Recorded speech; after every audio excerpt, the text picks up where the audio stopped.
Ya, terima kasih Anda masih bergabung bersama kami dalam Market Review. Dan pemirsa, berikut ini kembali kami sampaikan data untuk Anda terkait dengan negara dengan cadangan nikel terbesar. Kita akan cermati negara mana saja seperti yang bisa Anda saksikan di layar televisi Anda. Baik, ini dia. Beberapa negara dengan cadangan nikel terbesar. Australia menempati posisi pertama mencapai 21 juta ton. Sementara kalau kita lihat Indonesia di posisi kedua, sebenarnya hampir sama begitu ya, sekitar 21 juta ton begitu. Dan kita akan lihat seperti apa Brazil, Rusia, dan Kaledonia Baru. Masing-masing Brazil 16 juta ton, kemudian Rusia 7,5 juta ton, sementara Kaledonia sekitar 7,1 juta ton. Dan selanjutnya kita akan cermati bersama. Ya, ekspor produk olahan nikel. Nah, ini kita akan cermati dari tahun 2019 kemudian sampai dengan 2023 trennya naik terus kalau kita lihat ekspor produk olahan nikel Indonesia. Dari 3,47 miliar dolar Amerika di tahun 2019, pemirsa, ini trennya naik terus sampai dengan 2022 melonjak cukup signifikan double digit di 19,62 miliar dolar Amerika Serikat. Kemudian di tahun berikutnya 2023 juga terus mengalami lonjakan mencapai 22,37 miliar dolar Amerika untuk ekspor produk olahan nikel.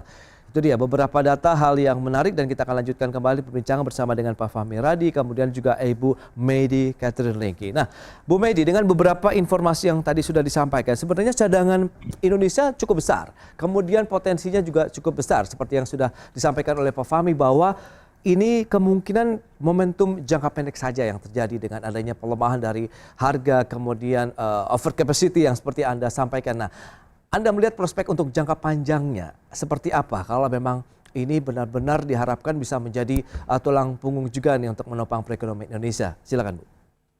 Ya, Mas Pras. Jadi kita cukup bersyukur ya, keberkahan luar biasa Indonesia itu menjadi salah satu sumber dengan cadangan nikel terbesar gitu ya. Oke. Nah, tapi kalau tadi dengan data Mas Pras bahwa Australia juga punya cadangan nikel terbesar, perlu diingat Mas Pras, Ya. tipikal nikel Indonesia dengan nikel Australia kita sangat berbeda ya. Jadi mereka itu ada pada posisi nikel sulfida, kita ada di Oke. nikel latit. Kedua, posisi nikel Australia juga bisa dibilang high cost. Kenapa? Karena mereka melakukan kegiatan penambangan itu bawah tanah Mas Pras, jadi perlu cost yang tinggi, effort yang tinggi. Kalau Baik. di Indonesia kan kayak lagu gitu kan, asal nyangkok gitu jadi gitu ya. Jadi kita tuh cost terendah, main out terendah sedunia itu ada di Indonesia, main out ya. Oke. Saya nggak bicara dengan tambahan-tambahan beban. Tapi kalau kita bicara main out, Indonesia itu dengan posisi yang sangat amat rendah dibanding negara lain. Nah, kalau kita berbicara cadangan ini cukup nggak mengcover? Coba dibandingkan lagi dengan Australia. Jadi pengolahan terbesar itu ada di Indonesia, Mas Pras. Kita punya program hilirisasi yang bagi saya itu terlalu cepat, kecepetan gitu loh. Oke. Suksesnya itu kecepetan. Kenapa? Dari target malah over. Ya, kita berapa sih target pembangunan hilirisasi di awal dibanding dengan saat ini ya. Jadi di dulu waktu 2009 sejak Undang-Undang Nomor 4 tahun 2009 kan target hilirisasi khusus nikel ini kan hanya sekitar 30 sampai 35. Tapi coba lihat saat ini sudah ada 55 pabrik pengolahan nikel baik pyrometalurgi maupun hidrometalurgi. Itu belum lagi yang sedang melakukan kegiatan konstruksi, belum lagi yang masih menyelesaikan beberapa perizinan. Nah, artinya kalau dibandingkan dengan negara lain, kita adalah negara tercepat, tersukses, dan terbanyak. Ya, baik dari cadangan maupun dari pengolahan. Tapi ingat, nikel kelas 2 atau nikel intermediate gitu ya. Jadi setengah olah gitu ya, belum sampai barang jadi banget gitu. Nah, yang ketiga adalah dari begitu banyaknya pengolahan, itu kira-kira sumber cadangan kita cukup nggak Mas Pras? Kalau berdasarkan data kita nih Mas Pras, di tahun ini saja, tahun ini ya, di 2025, dari pabrik-pabrik yang sudah berdiri, yang tadi saya sudah sebutkan ada 49 plus 5, pyrometalurgi maupun hidrometalurgi, itu kebutuhan biji nikel saja, itu sudah lebih dari 300 juta ton. Tahun ini nih, yang sudah produksi. Oke. Bahkan sebagai informasi, sejak Januari sampai Juni kemarin, akhir Juni kemarin, 2025, import biji nikel dari Filipina itu sudah mencapai 4,6 juta ton. Dari Filipina nih Mas Pras. Nah, bagaimana ketahanan kita kalau seluruh pabrik berproduksi? Kan tadi saya sebut masih ada yang melakukan konstruksi ya Mas Pras, ya atau yang sedang menyelesaikan perizinan. Nah, kalau itu semua berproduksi nih Mas Pras, ada sekitar 145 totalnya. Kita berandai-andai semua berproduksi gitu ya. Baik. Artinya kebutuhan biji nikel sendiri itu bisa mencapai sampai 700 bahkan 800 juta ton per tahun. kita cukup nggak Mas Pras tadi angkanya berapa banyak sih cadangan kita. Nah, Ya, ini kita sudah harus melangkah ke step kedua nih. Kita sudah sukses membawa investasi untuk hilirisasi. Langkah kedua apa? Kita ini kan sedang diserang mengenai satu harga komoditas lagi turun. Kedua, kita juga diserang dengan Indonesia melakukan kegiatan baik baik. hilir maupun Oke, hulu itu nikel kotor gitu kan. Apa artinya kita juga harus penting dengan environmental kita, ESG kita. Yang baik. ketiga, dalam rangka ESG ini kita juga memperhatikan cadangan Mas Pras. Jangan sampai investasi masuk, kita Mm-mm. mengundang investasi baru, tapi raw materialnya nggak Nah, mumpuni Oke, gitu loh. ya, Karena kan ya, ya. kasihan ya investornya. Nah ini yang harus Baik, dicermati. Pemerintah harus berhitung dulu berapa oke. kapasitas yang sudah eksis, berapa kapasitas yang akan sedang dalam Hmm. konstruksi, berapa kapasitas cadangan raw material yang mengundang investasi baru. Intinya itu Mas Oke, Pras. oke, oke. Menarik. Nah, Betul-betul harus dihitung dulu, balancing kalau saya iya. bilang, baik lokal Hmm. maupun internasional.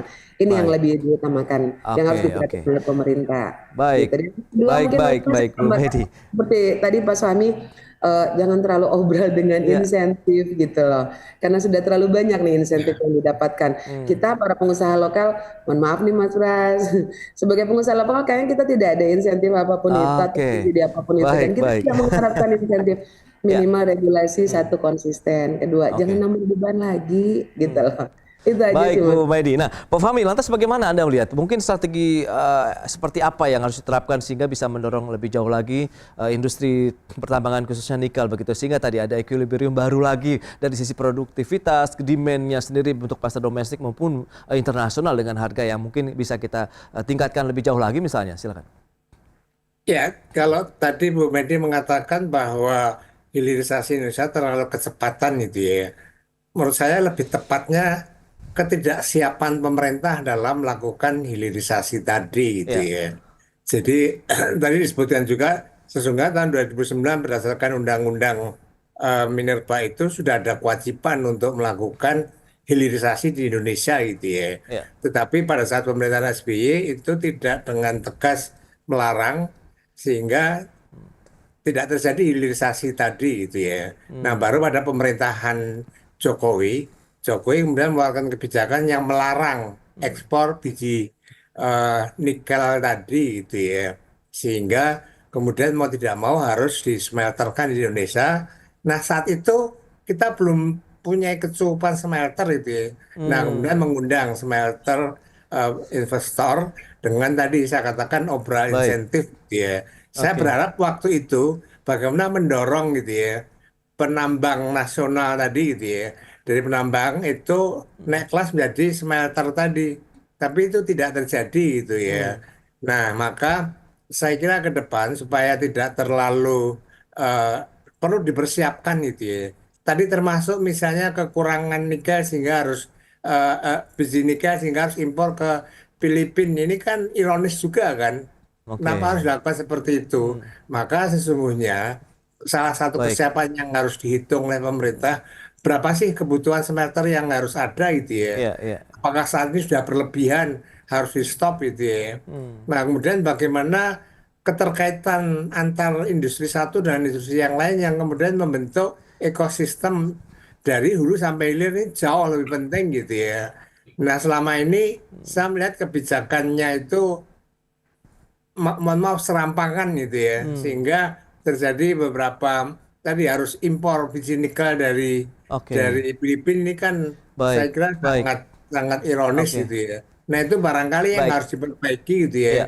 kebijakan-kebijakan ke depan yang Baik, Pak harus Fahmi. dipersiapkan itu Mas Pras. Baik, itu dia beberapa poin yang sudah disampaikan oleh Pak Fahmi. Semoga ini juga menjadi perhatian dari pemerintah sehingga tadi ada kebijakan-kebijakan lagi yang bagaimana melihat kondisi realnya di lapangan untuk industri pertambangan khususnya nikel di Indonesia. Baik Pak Fahmi, kemudian Bu Medi, sayang sekali waktu terbatas ini. Terima kasih banyak atas informasi, update dan juga insight yang sudah diberikan kepada pemirsa IDX Channel pada hari ini. Selamat melanjutkan aktivitas Anda kembali. Salam sehat. Sampai berjumpa kembali Pak Fahmi, Bu Terima Medi. kasih Mas Terima Pras. kasih. Ya. Terima Terima kasih kasih Bu Medi. Mas. Sampai jumpa lagi.